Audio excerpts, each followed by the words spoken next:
What is going on, everybody? It is Big L here, bringing you our Week 8 team builder for the WPF. And this week, we are playing Coach ASDF and his Sydney Thunderous. I believe we're both 5-2 this coming into this week, so we're both looking for wins, both looking to continue strong playoff pushes. This is a really tough matchup for us. His team, as you can see in front of you, is really scary. Got a lot of really big threats. He's got Dragopol, Mega Gallade, Rotom Wash, Galarian Weezing,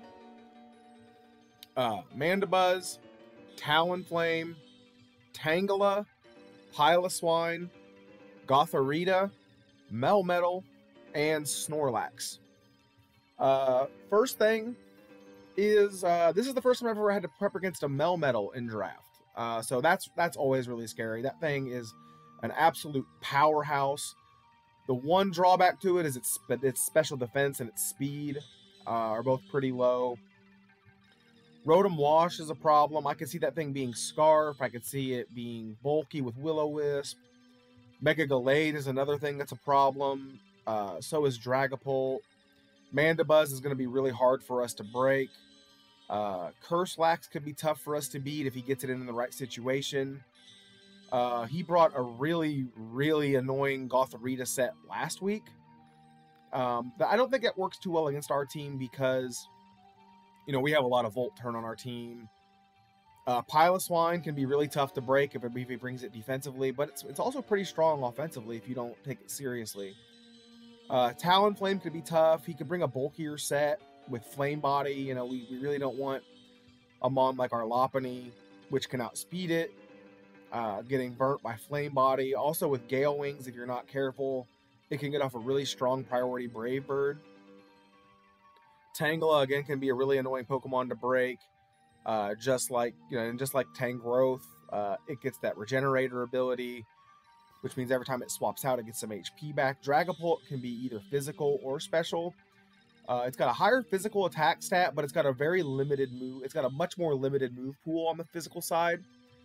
On the special side, it gets all kinds of coverage. It can also be a more support variant with screens and, you know, Thunder Wave, Will-O-Wisp, stuff like that.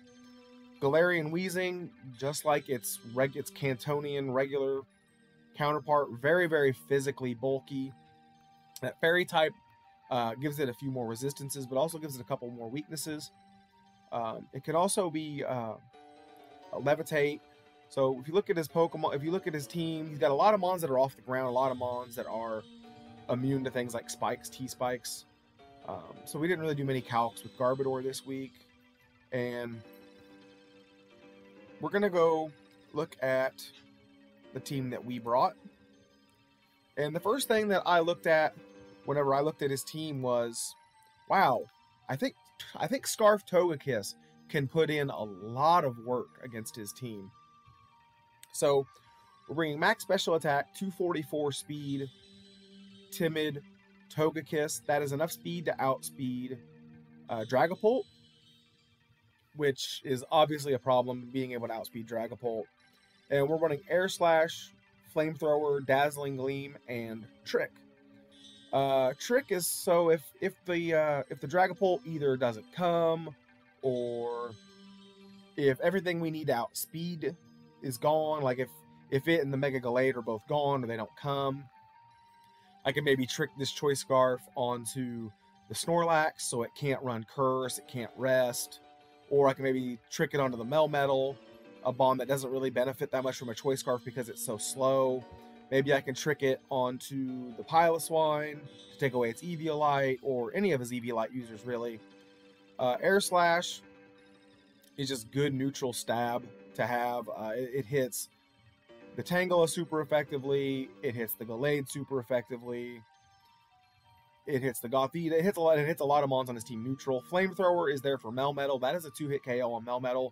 So if we predict the Melmetal to come in, we can click Flamethrower, get a really big chunk of damage off on it, and KO it the following turn if he leaves it in. Dazzling Gleam, obviously that's our other fairy stab. That's mainly for the Dragopol. It's good to hit the Gallade with. It's a little bit stronger than Air Slash. And it hits the Mandibuzz super effectively. and I believe that's all the mons that hit super effectively on his team. But it's a, you know, again, this set can really really run through his team if we get it in the right position. Next up is we're bringing Heatran again. This set has a life orb. Max special attack, 176 speed with ancient power. Ancient power is kind of an idea that I brought up. I want to think have a way to maybe KO Talonflame, and I was like, oh, ancient power. We get ancient power. But then I was like, oh no, he won't ever leave it in. I don't really need it. But then I ran Cal because I was like, you know, what if I ran it and what if I got the boosts from ancient power? Well, it definitely OHKOs Talonflame. And if I get the boosts, depending on what Pokemon he has left, this thing can just win. If it just gets one boost. The 176 speed is so if I do get a boost with ancient power, I outspeed Dragopol.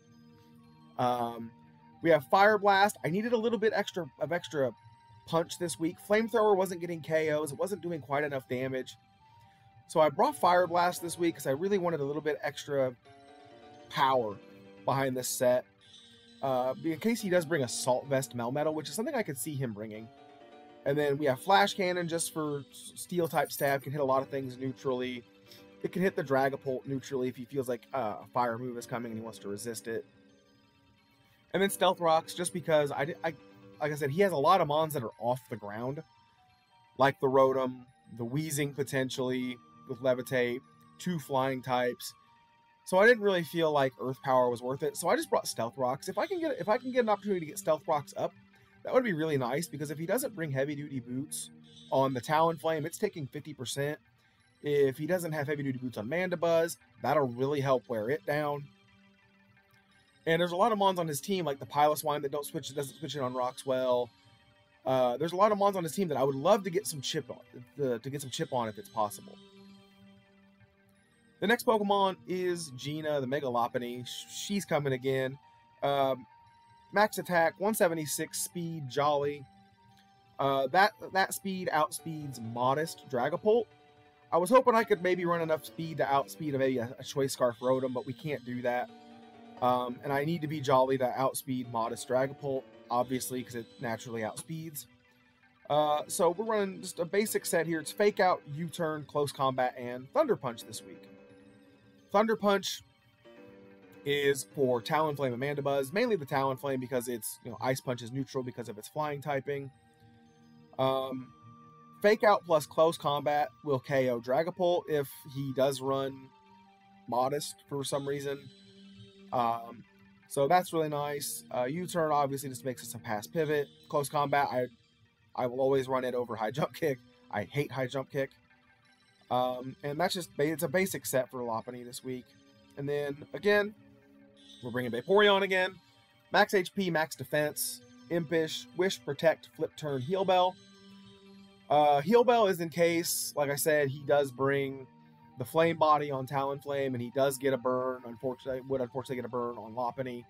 Or if he does bring Will-O-Wisp or Thunder Wave on Rotom, or if he, gets a Sleep Powder off with Tangela, or if he brings like a Thunder Wave, Will-O-Wisp, Hex set on the Dragapult, we can heal off those statuses.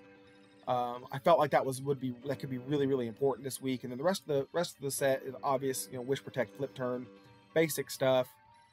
We kind of got away from that last week, preparing for a Gastrodon, and it cost us. If you haven't watched the battle yet, Max HP, Max Defense from this can take 2 banded double iron bashes from Melmetal. Not a lot of Pokemon can say that. Melmetal is so strong. But we can stall that out, hopefully, maybe. And maybe we can get it to miss.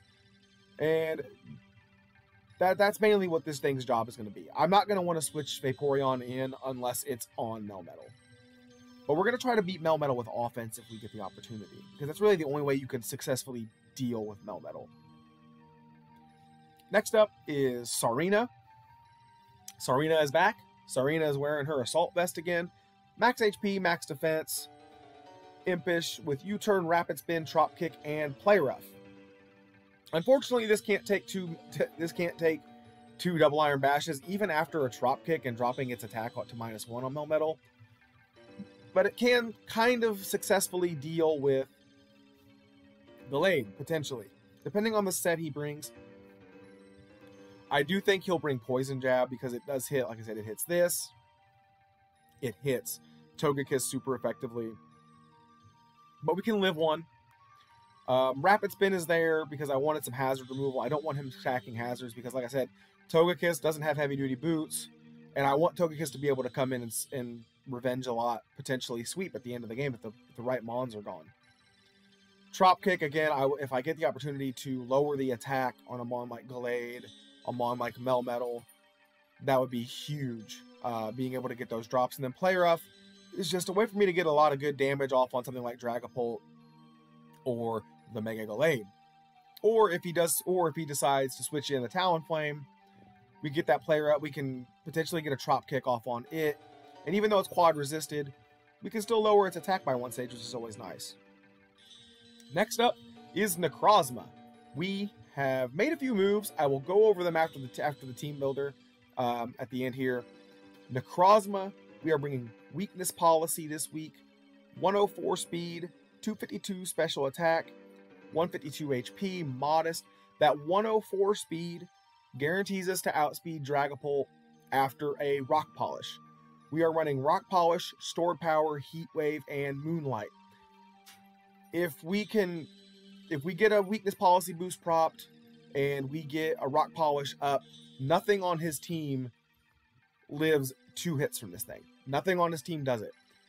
Heat Wave, Okos, Melmetal, Heat Wave, 2-hit KOs Mandibuzz, and we do not die to a Foul Play because we have 0 attack IVs, and we are in a minus attack nature.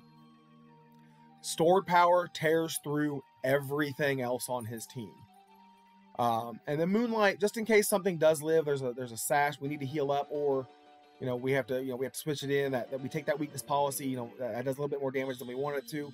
Moonlight is there just so we can heal up. Originally, I thought about maybe bringing an Iron Defense, Calm Mind set with Rest, but I needed 2 moves. I needed 2 offensive moves on this set. And that's the team we're bringing. I think we've got a pretty good shot. Let me go back to the dock here, and I will go over the other move that we made. I want to make sure this looks okay. Let me go down. Go down over here, and as you can see, yeah, it looks okay. Let me go over a little bit more. As you can see, we dropped Volcarona for Necrozma. I feel like that makes us a lot more versatile. If Necrozma comes, you never know what it's going to do. It can be a set like we're running this week, which is Weakness Policy, Setup, Sweep. It can be a bulkier set with Stealth Rocks. It can be a physical sweeper with Dragon Dance. You just never know what this Pokemon's going to do. It gets reliable recovery and Moonlight. It gets great coverage moves. It gets moves like Power Gem. It gets Grass Knot. It gets all kinds of coverage moves. And so we drop one of the scariest potential sweepers in the game in Volcarona for one of the most versatile in draft format, if not the most versatile setup sweeper in draft format. And then since we picked up a Psychic type, we dropped a Psychic type. Unfortunately, we dropped Meowstic. I liked it on the team, honestly, but I didn't see a situation where I needed 2 Psychic types. I didn't see a single game where I would potentially ever bring Necrozma and Meowstic. And so I was looking through Tier 5, and I saw a Alolan Persian sitting there, and I was like, wow. Alolan Persian kind of fills some roles on my team that weren't there before. It gives me another Fake Out Mon. It gives me Parting Shot, which is really, really nice. I thought about bringing Alolan Persian this week, but I felt like I needed all the other 6 spots elsewhere. It gives me, like I said, it gives me Parting Shot. It gives me Fake Out Pressure. It can also run U-Turn if I really feel like I'd rather run U-Turn. And it gives me a speed tier in between Mega Lopunny and Galvantula, which is really, really big. And I know we picked up 2 more bug weaknesses, but I think that's okay. You know, between Heatran quad resisting bug, Togekiss quad resisting bug, Palisand and Garbodor resisting bug, I think we're okay on the bug resistances. There's not a lot of really strong bug types that you're really afraid of, like stuff like Mega Scizor, things like that. But those are the moves we made. I feel like that makes our team a lot better. I feel like our team's better, and it can make us a lot more dangerous come playoffs. Yes, Volcarona is a threat, but Necrozma is an even bigger threat. And I feel like, yes, we're losing screens, we're losing Thunderwave, we're losing a Prankster user, but we get a Prankster blocker in a Dark type, and we get another Fake Out user, and we get a way to Parting Shot and weaken potential enemies, potential opponents, like mons that we don't really want to take hits from.